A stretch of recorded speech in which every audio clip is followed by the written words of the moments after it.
How to move your stocks from Robinhood to Firstrade. Hey guys, today I will show you how to transfer your stocks from Robinhood to Firstrade. First, ensure you have a Firstrade account with the same account type as your Robinhood account, typically a taxable account. From the Robinhood main screen, tap your profile icon at the bottom right.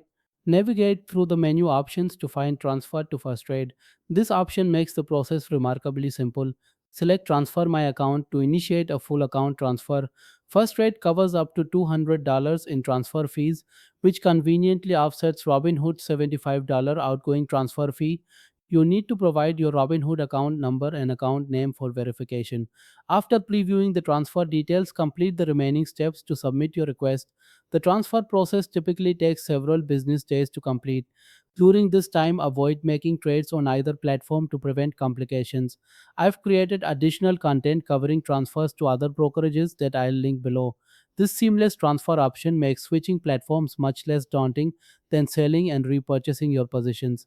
If you found this guide helpful, please like and subscribe.